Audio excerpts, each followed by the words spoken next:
protein series la first video is on functions of protein.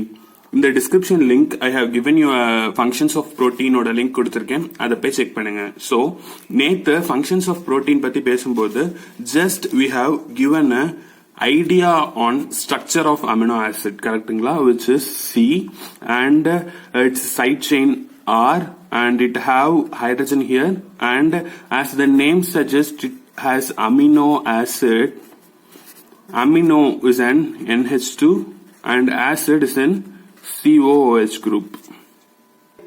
This is the basic structure of amino acid. In the basic structure la irundha we are going to derived 20 amino acid. ஓகேங்களா, இப்போ இந்த basic amino acidல here is an R. No, இந்த R க்கு பதிலா என்னென்ன திங்ஸ்லாம் சேருதோ அதை வச்சுதான் we are going to get amino acid. இப்போ இந்த R க்கு பதிலா we are taking H, hydrogen, and rest of the things are same னு வச்சுக்கோங்க. This is a structure of glycine. Okay, if இதே structure ஓட we have CH2 here, அப்போ this amino acid is called as alanine.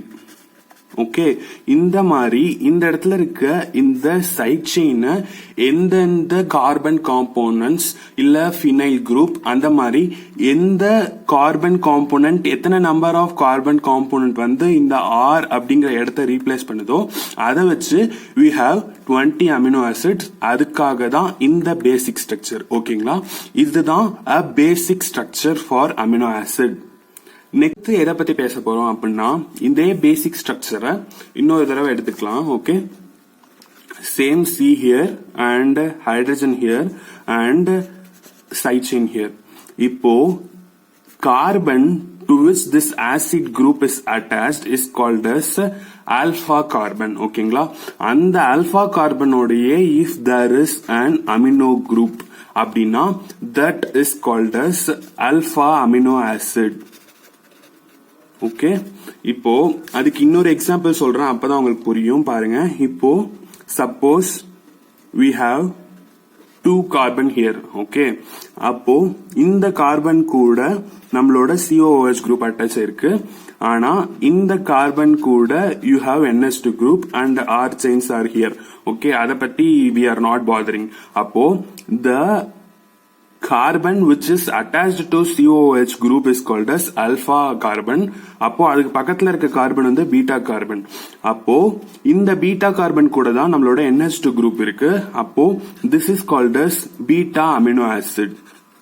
Okay, இதே மாதிரி நம்ம சொல்லிட்டே போலாம். எது வரைக்கும் சொல்லலாம் அப்படின்னா we have 4 carbons and we have COOH group here, and this is alpha carbon, beta carbon, gamma carbon and epsilon carbon. So alpha carbon கூட NH2 group இருந்துச்சுன்னா this is alpha amino acid. beta carbon கூட NH2 group இருந்துச்சு அப்படின்னா that is beta amino acid, and gamma carbon கூட இருந்துச்சுன்னா that is gamma amino acid.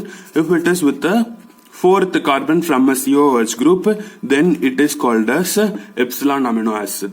Luckily நமக்கு 20 standard amino acid லியுமே இந்த NH group is attached to the carbon which is same attached to the acid group. அதாவது நம்மளோட 20 amino acidமே are alpha amino acid. அதாவது இந்த COOH group எந்த கார்பன்ல attach இருக்கோ அதே carbon கூட NH2 குரூப்பும் அட்டாச் இருக்கு, which is alpha கார்பனோட NH2 group attach இருக்கிறதுனால this all 20 standard amino acids are alpha amino acids. So this is an alpha carbon, and still now we read about alpha amino acid to epsilon amino acid வரைக்கும் படிச்சோம். அதுல we said all the 20 standard amino acids are alpha amino acids. இப்போ இந்த structure குள்ளேயே we are going deep into it. அதாவது a carbon in which we have COOH group and we have NH2 group. அப்பனா this is alpha amino acid தான். அதே மாதிரி standard ஸ்ட்ரக்சர்க்காக we are having this. இப்போ இந்த ஸ்ட்ரக்சரோட mirror structure we are taking. Okay, இந்த ஸ்ட்ரக்சரோட மிரர் ஸ்ட்ரக்சர் அப்படின்னா this is also an alpha amino acid கரெக்ட்டுங்களா because COH group பைண்டா இருக்க carbon is an alpha carbon and அது கூட தான் NH2 குரூப்பும் இருக்கு. அப்போ இதோட mirror ஸ்ட்ரக்சரும் it is an alpha amino acid. அப்போ இந்த மாதிரி இருக்க இந்த மிரர் ரெண்டு மிரர் இமேஜ் இருக்கு அந்த மாதிரி ஒரு ஐசோமெரிசம் இருந்துச்சுன்னா we will name it as DL isomerism. கரெக்டா? அமினோ ஆசிட்ஸ்ல ஐசோமெரிசம் பத்தி இப்ப பேசுறோம். அதுல this is an L isomer and this is a D isomer.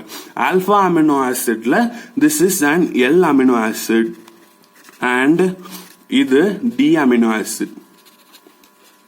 Luckily எப்படி all 20 amino acids are alpha amino acid all the amino acids in the body irrespective either it is alpha amino acid or not alpha beta எந்த amino acid இருந்தாலும் அது human bodyல present ஆயிருக்க அந்த amino acid it is always L amino acid. Teachers and lecturers will ask you why it is always alpha amino acid and it is L amino acid அப்படின்னு சொல்லிட்டு alpha amino acid it is we can't answer because எல்லா amino acid 20 standard amino acid layum we have a carbon with a COH group and NH2 group that is we can't do anything with that. Ana all the amino acids are L amino acid அப்படிங்கிற questionக்கு we have answer because only enzymes L amino acids